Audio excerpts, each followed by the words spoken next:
All right, so welcome to the wonderful world of blocks. How many of you have actually seen that yet? Oh, awesome. How many of you have been too scared to turn it on? A few. How many of you who have turned it on, turned it off? Excellent. Those 5 stay. The rest of you are cool. So last year I talked about the making of Gutenberg from a user experience, user interface perspective, and I talked to some of the people who were involved in that at Automatic, XWP, and over at Yoast.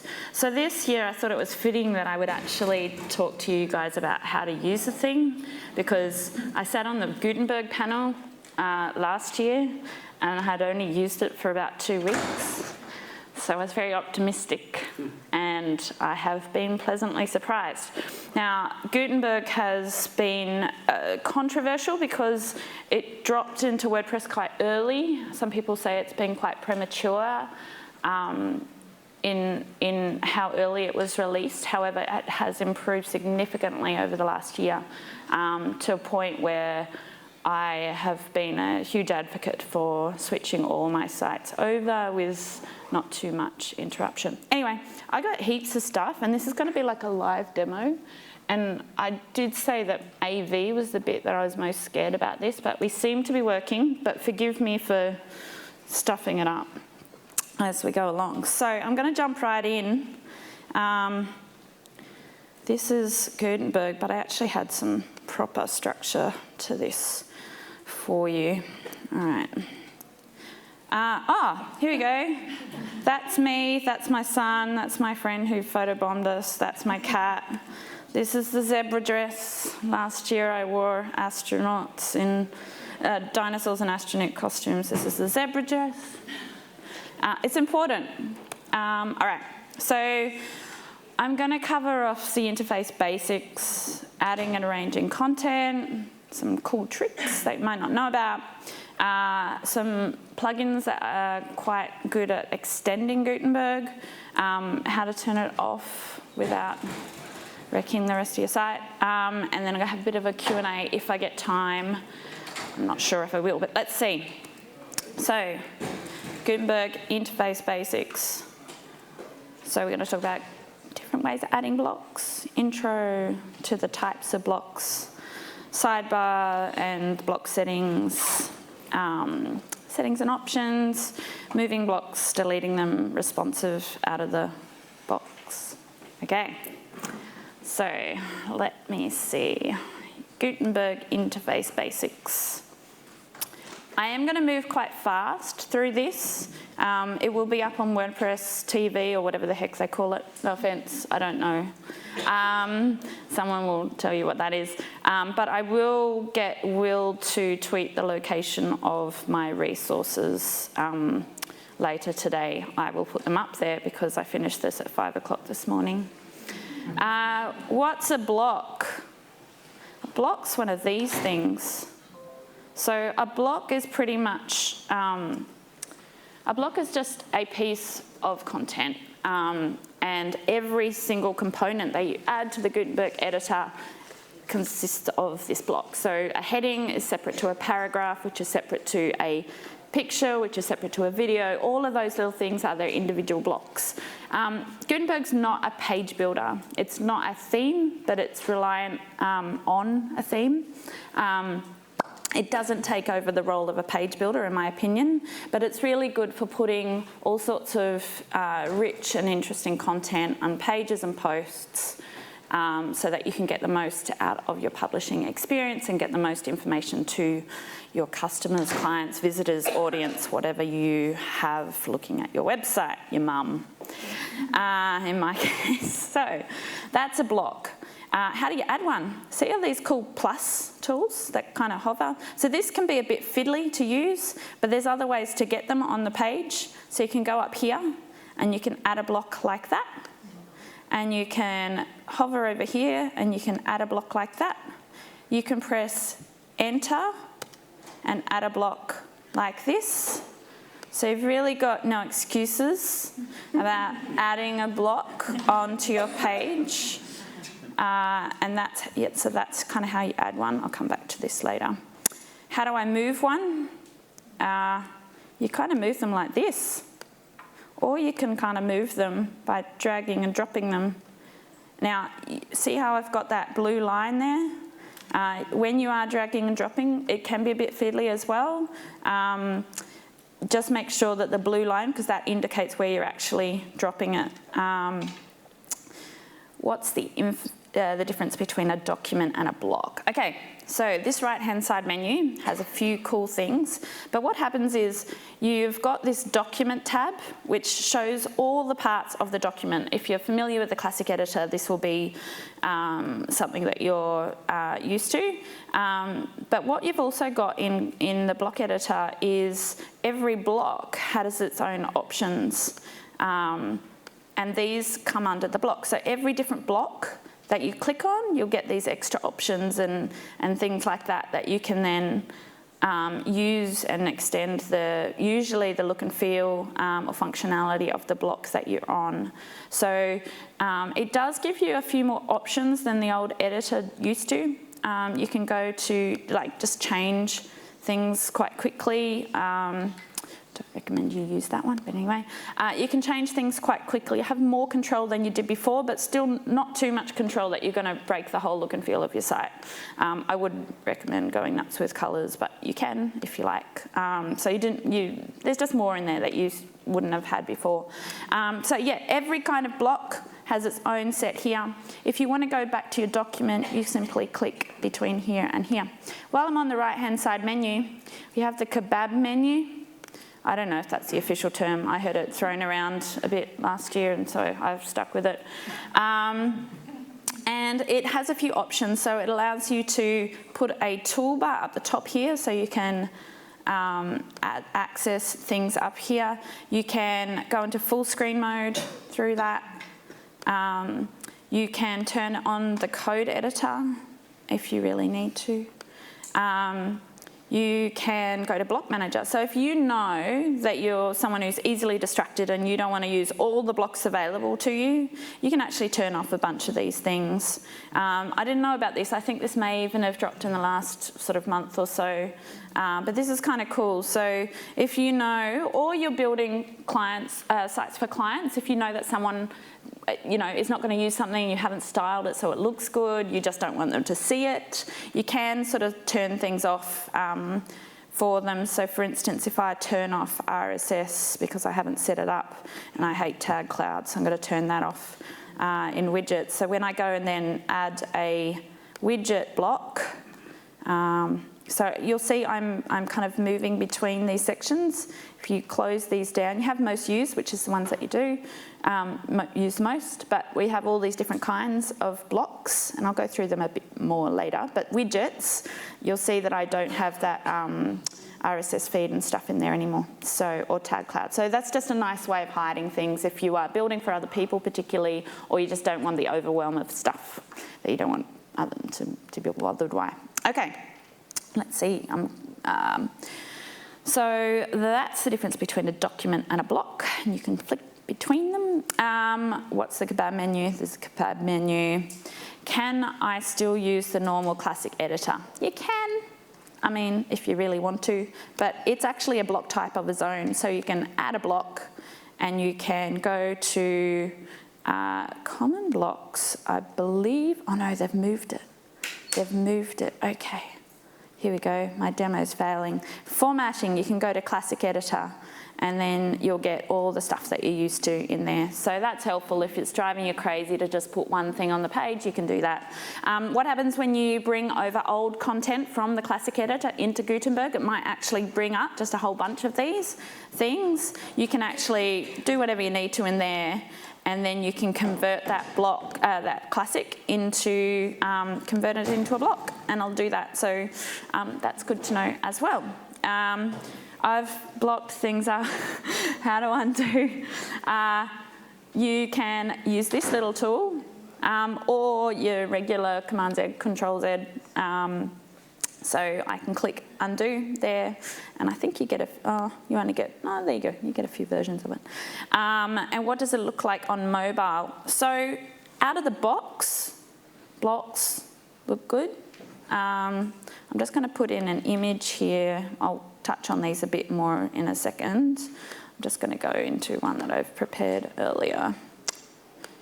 All the images are from Unsplash. The theme is Astra, and it's running a Astra starter site for anyone who wants to know what I'm doing with this particular theme. So I'm going to update this. How am I going for time?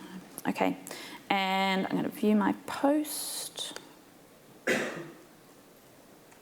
Okay, so this is what we just did. And if I want to look at it in mobile, you can actually go to Customize. Those who are familiar with Chrome might use DevTools, but one way to do it in WordPress is to go into the Customize tool, and down the bottom you've got these little previews. And most Gutenberg is sort of native responsive out of the box, which is lovely. All right, I'm going to close out of the Customizer. All right, go back into my next one, actually. I'm going to go back into my pages. So that's the basics of the interface, what we're dealing with, but obviously you can do a few cool things with it. So arranging content. So I'm going to talk a little bit more about the kinds of blocks, how to add text, headings, images and galleries. Moving images with text, this has been a problem for people in my courses. It is a bit fiddly, so I'm just going to show some things with that. Also grouping content, that's new in 5.3. You can group things and move them in chunks, which is cool. Adding and working with columns, they've improved the columns in the last couple of months as well. Adding a button, video, a Twitter embed, just to get an idea of how those things, and then just moving things around. So give that a crack. All right, adding and arranging content.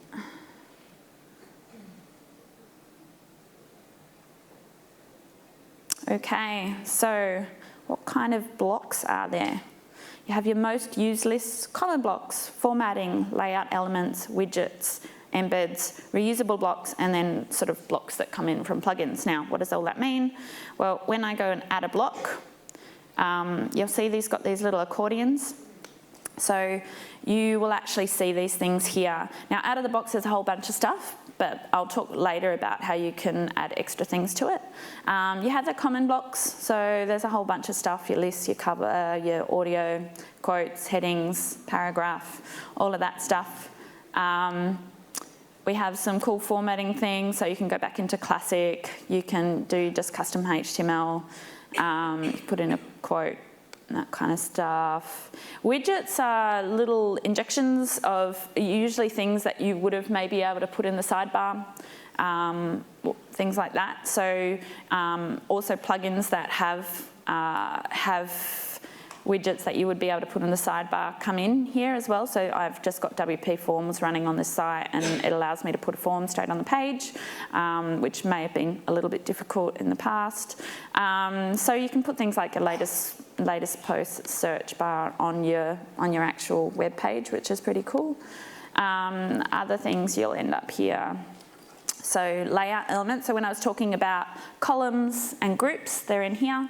You've also got spaces and separators and things like that. They've got this media and text thing. It's a little bit buggy still. But the other thing they've got is a button. So I'm going to pop a button on the page because this is an ugly button. Okay, it is an ugly button. So buttons, normally if you want to put them on a web, like a page or a post, you would kind of have to just go into the kind of code and do like a class for button or something. Now, most themes will have that styled, but you'd still have to kind of give it a class.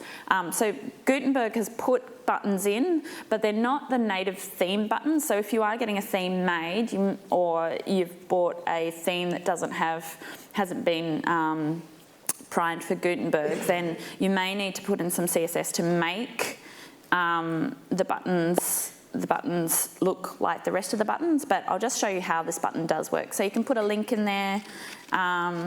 It has the same sort of link functions as you'd expect. this ugly button. You can change colours. You can add your custom colours. So if you know the colours of your styles, you can add them in here. You can choose a couple of styles, so you can have the outline and change the colours of those. You can set a default so that you know, they all look the same. Across your site, you can have changes to the border. So all those kind of things that may have been difficult for you to achieve with buttons out of your regular posts and pages, you can now do that. And they have actually added this link setting, so you can open it in a new tab. That used to be not there, but it's been added recently. So that's an ugly button. Now let me show what else have I got on this page here. So adding a button, adding columns. Let me talk to you about columns. Columns, the reason you might use columns over aligning stuff to the left is because they are responsive and they've been built in responsively. So I'm going to get rid of this. Oh, I'm just going to enter. Click the add block button, and I'm going to go to formatting.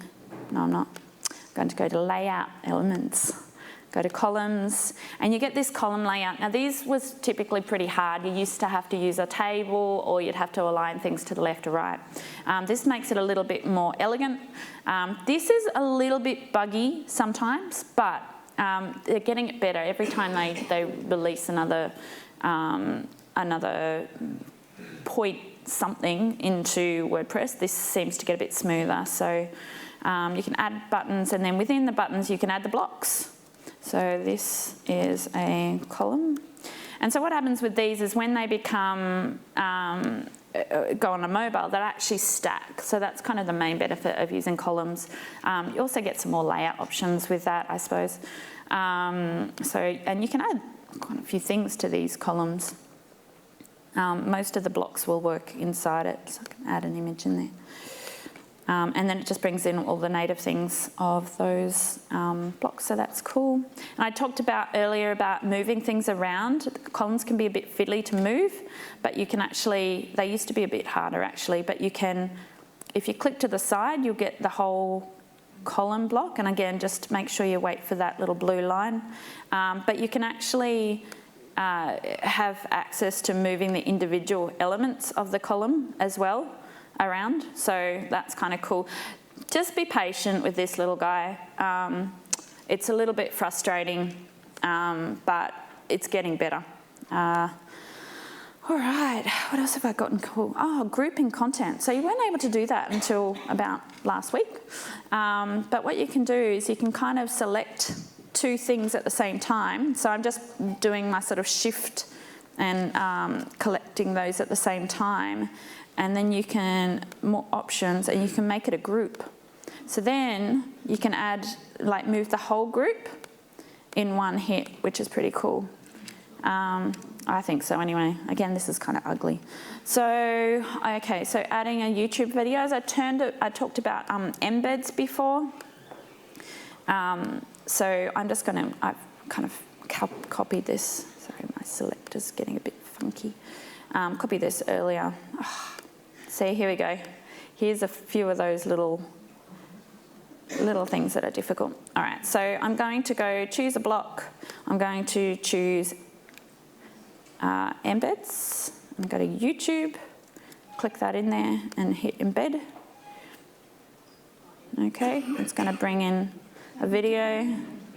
I'm going to bring in a tweet, same deal, just you get the URL of the tweet that you're looking for from Twitter, and you can search. So I know I'm looking for a tweet.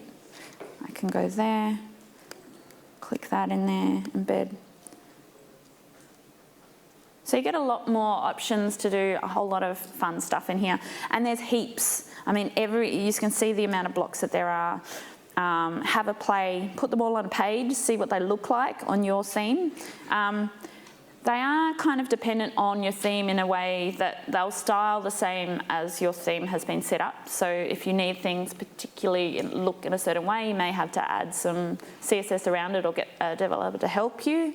But a lot of the new themes are sort of doing a good job of it. I'm going to add a gallery because galleries are fun. And I'm just going to type gallery up here.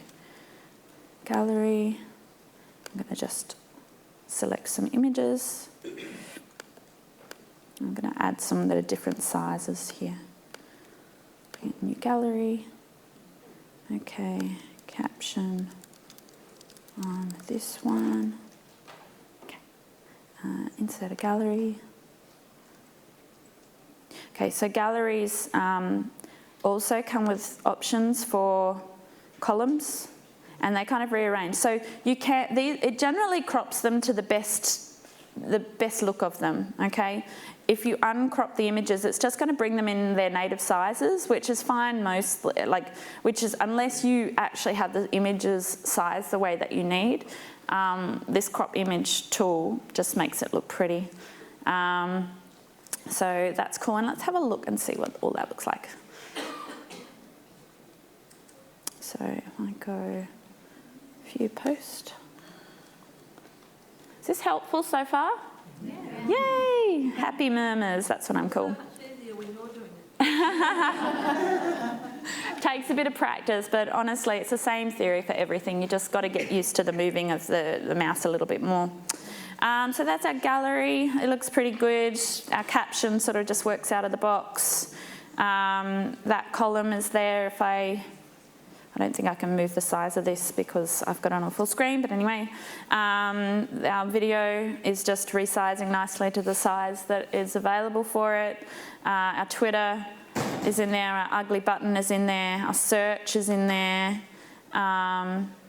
Got to search for managed WP on my website. I don't know why. So, I mean, that's just a bit of an introduction to the kind of blocks that you have and the way that you can move them around on your website. I'll take questions at the end, hopefully. I've got time. And if not, catch me in the hallways. So that's kind of a really quick overview of arranging content for you. So here's some neat tricks that I'd like to show you. Let me just see, I've got 10 minutes, so hopefully I'll get through these. All right, once I work out how to get back to my slides. Alrighty, posts. Okay, some neat tricks.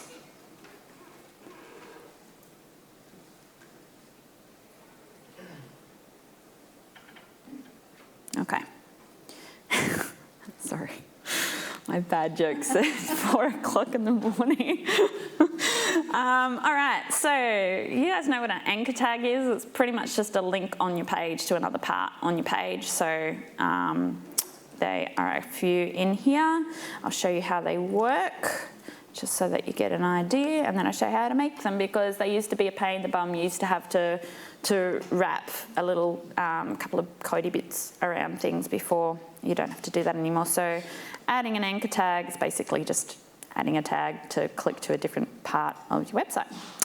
So let's have a look at how to do that. So I am going to add a tag that is back to the top. So first of all, I have to determine where I want it to go to. So with the anchor tag, I've got a section that says add an anchor tag, and it jumps to there.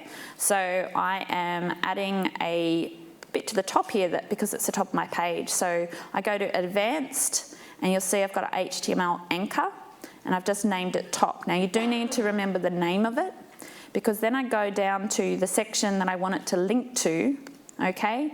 And I link that section using the link tool, and I make it top. Now, I'm not going to actually put it on this here. What I'm going to do is go down to, let's get rid of that, and I'm going to put it on here. So it says top down here. All right, does that make sense? So it's just, you put a hashtag in front of the same name that you use for the anchor tag, Now while I'm here, let me introduce you to reusable blocks. So you might want to use this at different sections. So I'm going to turn this into add reusable blocks, and I'm just going to call it top and save that. Okay, and once you've saved something, you can then go and put it at different sections. So I might want to put it down here, and you add it just as another block, add block. I'm going to go down to reusable, and I've got one here called top, and I put that on the page, and I can put that on a page somewhere else. So I'm just going to pop it in here.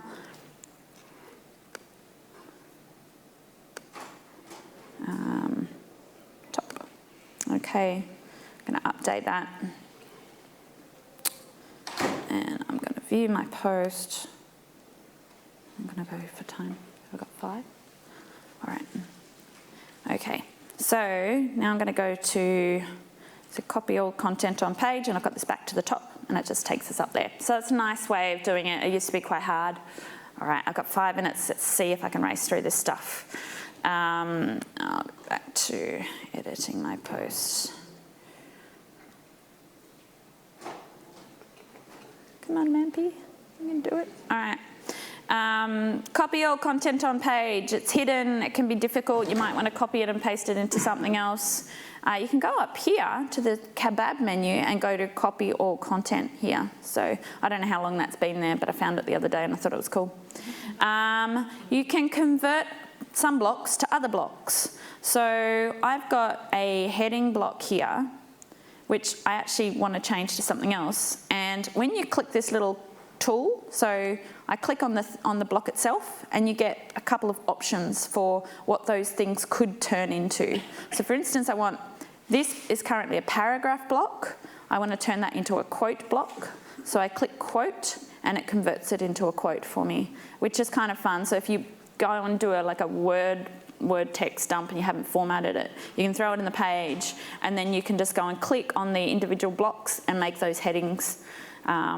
And again, these sections just come up with their own options. So this is a list block. This is a paragraph block. Comes up with its text settings and things like that. Copy your content on page. We've talked about that. Convert other blocks. Reusable blocks. Let me just show you the slash thing that I found out you could do recently. So I'm going to add another block. I'm just hitting enter after my paragraph, but I'm actually just going to hit slash, and it brings up a list of the blocks that I've most used, which is kind of cool. So, and you can kind of scroll between them, and I think I can actually type, what's one that I haven't used? Like S for separator, and it'll find the thing that I want. So I could then put that in, something like that. So it's kind of cool.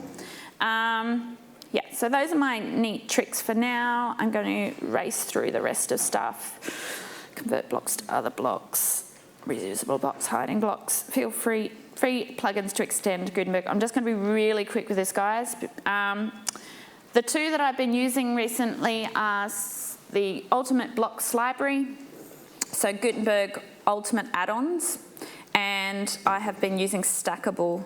Now, I'm just going to show you what those things look like. Oops, didn't want to do that. Let's try that again. I'm just going to show you quickly what those actually look like on the page. I'll leave that. And extend Gutenberg with free plugins. I'm glad I organised this for myself. Makes life easier. Okay, so Ultimate Blocks, you get a whole bunch of blocks, amazingly. I'm just going to add one here. And they come with their own section within the block here, and you can add a whole bunch of stuff. You go through it yourself. There's heaps of cool stuff in there. They're styled according to your theme mostly. So this is just a sliding quote, and as you can just change it as you need. And then if you click through, you can change the next one.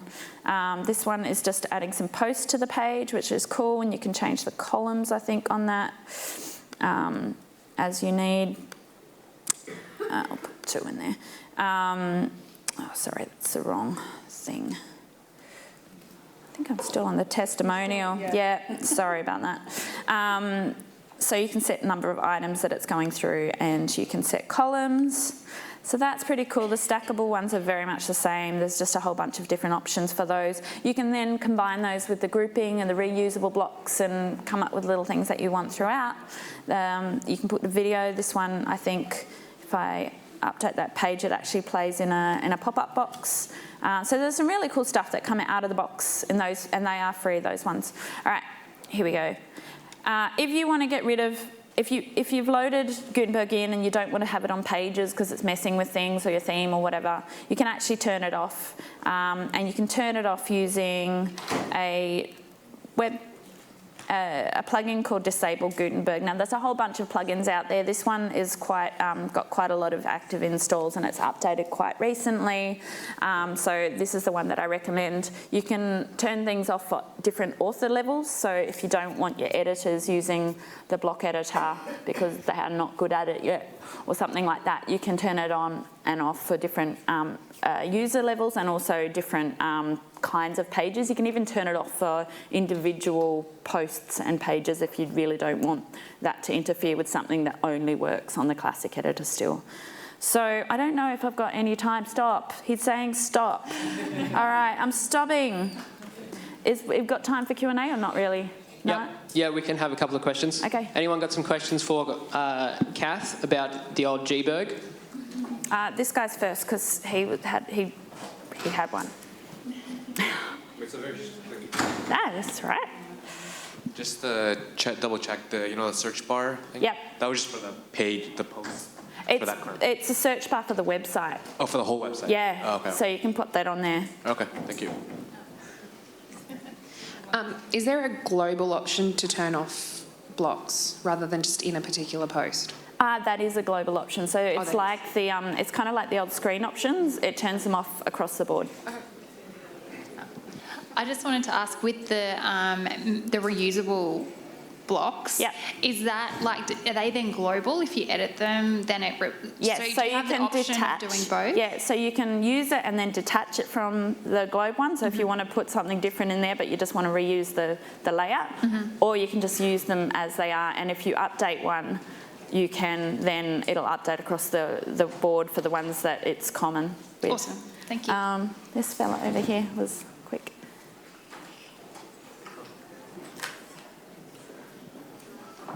Thanks for that.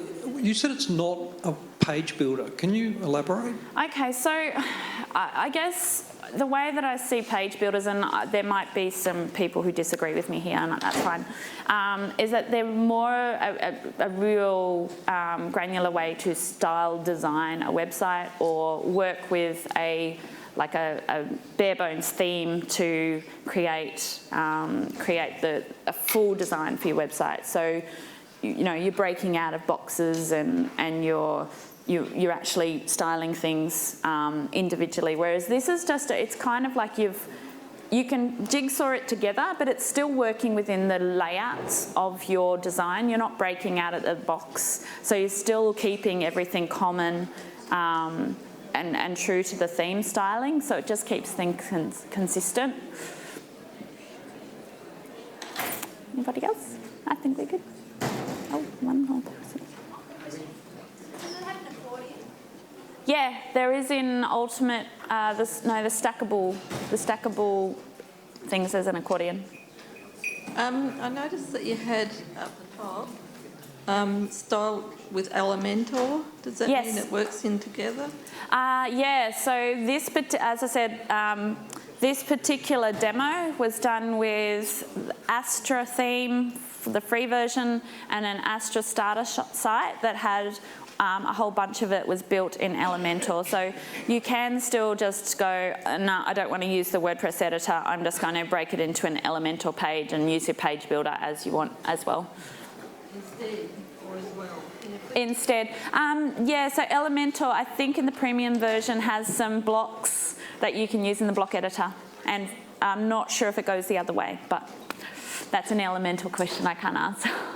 Thank you. You're welcome. All right, thank you very much, Cath. Thank you.